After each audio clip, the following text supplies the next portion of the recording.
In recent years, we've had two of the best Star Wars games imaginable. Two games that tell a compelling and immersive story. A story of a Jedi and their struggles after Order 66. How they have to learn the ways of the Force from a stranger who took them under their wing, because their father figure was ripped from them by the Sith. Someone with no skills, little to no training, no way of knowing what's going to happen. Just them and their hope. But if this sounds familiar, good. It should. Star Wars already did this. Well, kinda. It's the year 2008. Xbox 360 and PS3 are in an all-out console war. Kids in schools are rushing home to play the next Call of Duty, and life is good. Amidst this time, a hidden gem appears. A game no one expected to be as good as it was. A game that uses a genre that died out in recent years. A game that we seem to all have forgotten amongst the new Star Wars games. Now, you might have realized this, but I am, of course, talking about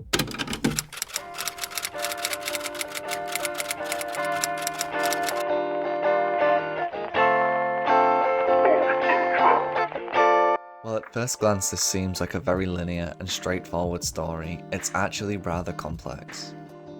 Telling you the story of a boy losing his family and being trained by the Sith, only to realize he isn't what they made him. It follows Starkiller on his path to impress his father figure, obeying his every command and doing as he's told, all whilst showing you growth through his actions, seeing him come to terms with what he's done, the lives he's taking, and the pain he's causing. You'll see him grieve and regret, developing as a character, from a mindless assassin to a heartfelt human who realizes he has a choice to make. A story of love, pain, growth, and most of all, of betrayal.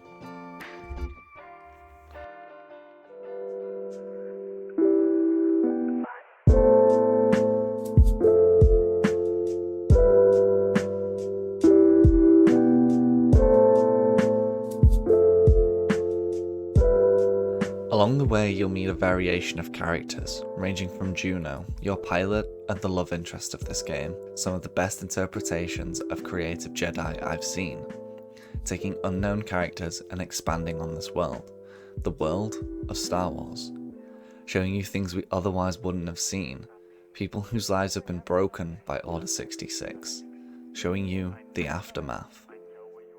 Each one of these developing as the game goes on. I spoke a little bit about Starkiller in our previous segment, but he isn't the only one who grows throughout. You can see as Juno begins to care for you, as Vader refuses to betray you, as people we once fought become our friends, our mentors, and ultimately, our saviors.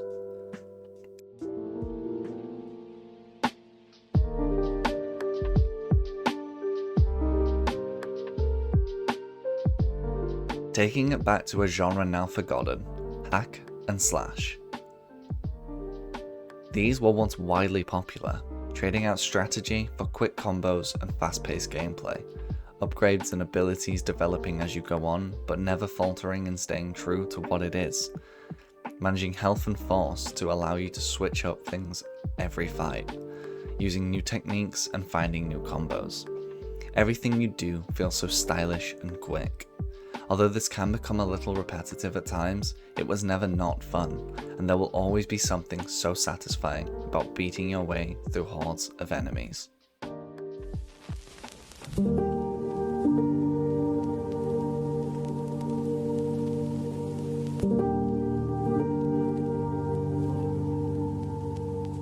After the success of the first installment, it was decided that a sequel would be made. This was huge news. More of the story we loved, the gameplay we enjoyed, every fan awaiting to see how they improve on the previous game, how they give us what we wanted. But this didn't happen. Instead, 2 years after the first game was released, we got The Force Unleashed 2. With only a 3 to 5 hour long story, gameplay that was repetitive, and boring characters, this felt like a sequel that was made only for money.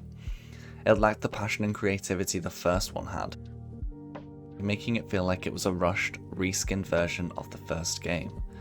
It's fair to say players weren't happy with this, Fans of the first game flocked to share their disappointment, which ultimately led to the franchise's downfall.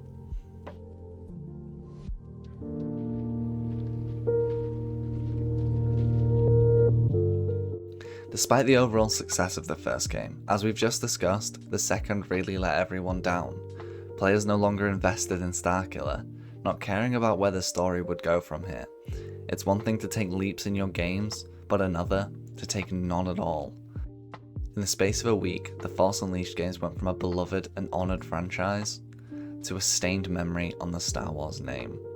Just like the films we've got in recent years, people were quick to forget about this, write it off as a bad job, and go back to playing the Star Wars games they love.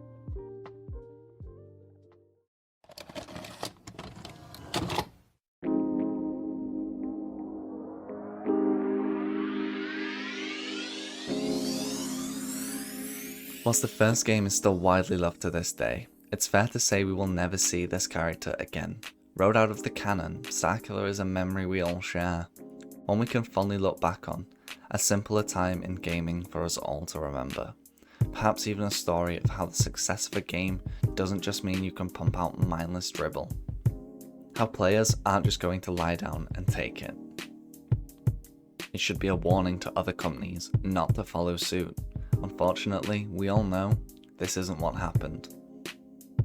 Let this be the omen that we as people care about the worlds they build.